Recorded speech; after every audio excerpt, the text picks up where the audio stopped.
आवाज news true voice. నమస్కారం Awaaz news కి స్వాగతం। ఎల్లారెడ్డి శాసనసభ్యులు మదన్ మోహన్ రావు మాట్లాడుతూ ఎల్లారెడ్డికి త్వరలో బస్ డిపో వస్తుందని దీనిని అడ్డుకునే ప్రయత్నాలు జరుగుతున్నా ప్రజల ఆకాంక్ష నెరవేర్చే దిశగా కృషి చేస్తానని తెలిపారు। జాతీయ రహదారి పనులు వేగవంతం చేయడంలో కేంద్ర మంత్రులతో సమన్వయం చేస్తున్నానని పేర్కొన్నారు। సదాశివనగర్ మండలంలో 250 కోట్ల పెట్టుబడులు రాబడి 2000 మందికి ఉపాధి కల్పిస్తాయని చెప్పారు। ప్రజలే తనకు దేవుళ్ళని వారికి అంకితభావంతో సేవ చేస్తానని స్పష్టం చేశారు। సమస్య తీరిపోయింది। అసలు ఎల్లారెడ్డిలో సుదీర్ఘమైన సమస్య ఏంటంటే నేను 37 ఇయర్స్ నుంచి చూస్తున్నా। ఎల్లారెడ్డిలో నాగిరెడ్డిపేట మండలానికి చూస్తే అసలు అక్కడ జనాలకు ఉపాధి అవకాశాలు లేక మొత్తం మెదక్ లేదంటే హైదరాబాద్ వెళ్ళిపోతారు। మీరు దాన్ని ఎకో టూరిజం ప్రాజెక్ట్ తీసుకుని ఇంటర్నేషనల్ రేంజ్ లో చేస్తారని చెప్పి దానిపైన కూడా నాగిరెడ్డిపేట పైన కూడా ఒక గస్టెడ్ నోటిఫికేషన్ రిలీజ్ చేసిండ్రు। మళ్ళీ వాళ్ళ చిరకాల వాంచైనా సరే చోళులు పల్లవుల నుంచి ఆ గుడిని ఎవరు పట్టించుకున్న లేరు। ఇప్పటిదాకా మన స్వాతంత్రం వచ్చి ఎంతో మంది ఎమ్మెల్యేలు పోయారు, ఎంతో మంది ఎంపీలు పోయారు। మరి ఫస్ట్ ఒక ఎమ్మెల్యేగా మాకు చోళులు పల్లవుల కాలం నుంచి ఉన్నది నాగిరెడ్డి మండలానికి ఆ ప్రాధాన్యత ఇవ్వాలని చెప్పి ఆ టెంపుల్ కి మీరు డెవలప్ చేసిండ్రు। అదే కాకుండా లింగంపేట మండల ఇంటర్నేషనల్ కాలేజీ శాంక్షన్ చెప్పినారు। అది చాలా పెద్దది, 200 కోట్ల ప్రాజెక్టు। దానికోసం కూడా ఒక మా ఎల్ఆర్డి నియోజకవర్గం గాంధార్ మండలి కూడా సంస్థ రూపురేఖలు మారుస్తున్నారు। తర్వాత మినీ స్టేడియం వచ్చింది, నగర్ ని మారుస్తున్నారు। ఒక ప్రతి మండలాన్ని యూనిట్ గా తీసుకుని చేస్తున్నారు। మండలం మొత్తం నియోజకవర్గాన్ని కాకుండా మీరు సైకిల్ పాదయాత్ర చేసినప్పుడు 1500 కిలోమీటర్లు 1400 కిలోమీటర్లు చేసిండ్రు ఆ టీంలో। ఇప్పుడు నేను ఇన్ని ఏళ్ల తర్వాత ఆ విజన్ నేను కళ్ళారా చూస్తున్నా। మీరు ఇప్పుడు లక్ష్యాన్ని ముద్దాడిండ్రు, మీకు ఎలా అనిపిస్తుంది? ఆ రోజు 1400 పాదయాత్ర చేసిండ్రు, ఎన్నో నిద్రాహారాలు మారిండ్రు చేసిండ్రు, మీరు మీ లక్ష్యాన్ని ముద్దాడిండ్రు। మీరు ఎలక్షన్ లో మీరు పెట్టిన మేనిఫెస్టోలో తేలు పాములు వస్తున్న ఇంటింటికి ఇల్లు కట్టిస్తా అన్నారు। ఆ రోజు మీరు రివ్యూ మీటింగ్ పెట్టిన అదే వీడియో నేనే చేసిన। ప్రతి అధికారిని పిలిపించి ప్రతి మండలంలో ప్రతి గ్రామంలో ఉన్న అధికారిని పిలిపించి రివ్యూ పెట్టి జనాలకు పేదలకు ఇల్లు ఎక్కడ దాకా వచ్చినాయని చెప్పి మినిస్టర్ లెవెల్ కూడా మాట్లాడిన ఆ రోజు మేము కూడా ఉన్నాం। మీరు ఎట్లా అడిగారు? ఇప్పుడు మీ లక్ష్యాన్ని ముద్దాడినరు, జనాలకు మీరు ఇచ్చిన లక్ష్యాన్ని ముద్దాడినరు, మీరు ఇప్పుడు దీని గురించి మాట్లాడతారు? ఇప్పుడు నా లక్ష్యాన్ని ముద్దాడడం కంటే ఎక్కువ ఏంటంటే అధికారాన్ని, ఎందుకంటే గత 40 సంవత్సరాల నుంచి ఈ ప్రాంతం ఎక్కువడ్డది। నువ్వే అన్నట్టు ఇప్పుడు 25 కిలోమీటర్ల దూరం ఉన్న ఎమ్మెల్యేస్ కూడా ఎప్పుడు చూసినా గానీ ఎల్లారెడ్డి నుంచి నేను ఒకటే మొన్న హౌసింగ్ అంటే ఇల్లు అనేది ఒక ప్రామాణికం మన ప్రాంతంలో। ఇప్పుడు ఎల్లారెడ్డి ప్రాంతంలో నేను ఇక్కడున్న మా నాయకులు కూడా ఇక్కడ నాతో పాటు ఉన్నారు, చాలా గ్రామాలు చాలా తాండాలు గల్లీలు మోరీలు కూడా తిరిగిన 68,000 ఇల్లు తిరిగినప్పుడు నేను చూసింది ఒకటి ఏంటంటే చాలా పేదలు ఉన్నారు, గుడిసెల పాములు తెల్లని చెప్పి అసెంబ్లీలో కూడా చాలాసార్లు మాట్లాడారు। అది మొన్న ఇందిరమ్మ ఇళ్లతోని అది ఎల్లారెడ్డి నియోజకవర్గానికి రావడం నిజంగా అదృష్టంగా భావించారు। ఎందుకంటే ఇందిరమ్మ ఇళ్ల ప్రోగ్రాం తీసుకున్నప్పుడు అయితే కొందరు స్వార్థపరులు, ఎల్లారెడ్డిలో కొంత స్వార్థపరులు దాసోహమై, నాయకత్వానికి దాసోహమై కన్న గడ్డకు తాగిన నీళ్లకు తల్లి పాలకు తాగి రొమ్ము కొట్టినట్టు ప్రాంతానికి ఎల్లారెడ్డి ప్రాంతానికి మోసం చేశారు।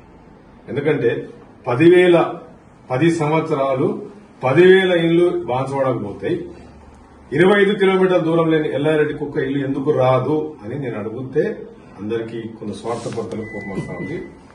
ఎందుకంటే 10,000 తీసుకుపోయి డేటా తీసుకుపోయి చూస్తే ఆయన కూడా షాక్ తిన్నాడు। అరే how come it will possible, it will go to 10,000 to one constituency, why cannot come to this constituency నేను అడిగితే ఇప్పటికీ నాకు రగులుతా ఉంది। అందుకొరకే మొన్న పోయి మళ్ళా 800 నాకు అందరికి ఇచ్చినట్టు ఇస్తే సార్ 10 సంవత్సరాల నుంచి అన్యాయం జరిగింది, ఎప్పుడో ఇందిరమ్మ ఇచ్చిండ్రు। ఇలా ప్రతి ఊర్లో మన రామారెడ్డి, తాడవాయి, మన సదాశివనగర్ 18 గ్రామాలు పొద్దున 9 గంటలకు స్టార్ట్ చేసి వర్షంలో ఎంపీడీఓను, డిఈని, ఏఈని, ఎంపీఓని వేసుకొని తిరిగి ప్రతి ఊర్లో పోసానపడి పోయినా, కన్నాపూర్ తాండా పోయినా, కన్నాపూర్ పోయినా తిరిగి ఇలా ఇల్లులు కావాలి, ఎందుకంటే కొబ్బరికాయ కొట్టి ఇంట్లో పోయిన రోజే యాక్షన్। ప్రతి సెక్రటరీని, పంచాయత్ సెక్రటరీని పిలిచి 220 సెక్రటరీని పిలిచి ఇలా వాళ్ళ బాధ్యత చెప్పినారు। ఫస్ట్ రిలీజ్ చేసింది మా మీ ఛానల్ చేసి ఎందుకంటే అది ఎందుకు రివ్యూ చేసినా ఇవాళ గరీబ్ వానికి ఉన్నది। నేను పోసాను పెట్టిపోయినా స్థాయిలో ఇంతకుముందు అతను తిరిగాడు, బేస్మెంట్ కట్టుకున్నాడు, ఇంటి ముందరికి పోలు పోతున్నాయి, వైర్లు పోతున్నాయి, సాయలు తిరిగి చెప్పలాగిపోతున్నాయి కానీ ఏఈ పట్టించుకుంటాడు, డిఈ పట్టించుకుంటాడు, అట్లే ఉన్నది గోడలు ఎత్తలేదు.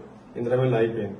నేను పోయి ప్రాబ్లం ఏంటంటే అప్పటికప్పుడే ఎస్సీకి ఫోన్ చేసి, శ్రవణ్ కుమార్ గారు ఫోన్ చేసి ఇమ్మీడియట్ గా సాల్వ్ చేస్తే గొడవలు వస్తాయి. ఇట్లా కబ్జాలు అవుతున్నాయి. గాంధారి టౌన్ లో కబ్జాలు అవుతున్నాయి. ఇలా నేను దిగబోతున్నాను గాంధారి టౌన్ లో. అందరు గుండెలో రైలు పరిగెత్తాలి. నేను వస్తున్నాను, గాంధారి టౌన్ కి వస్తున్నాను. ఎవరైతే కబ్జాలు చేశారో మొత్తం రిమాండ్ చేసేసుకుంటారు. నాకు ఇదే ప్రజలది సొమ్ము ఏదైతే ఎవరైతే తిన్నారో అన్యాయంగా కక్కిపించే బాధ్యత నేను తీసుకుంటా. ఎందుకంటే గరీబోనికి రావాలని నా కోరిక. నేను ఎవరిని కక్ష రాజకీయాలు చేయట్లేదు, కక్ష రాజకీయాలు చేయను. నాకు అభివృద్ధి ఇంపార్టెంట్. ఎల్లారెడ్డి ప్రాంత అభివృద్ధి గురించి చెప్తున్నా.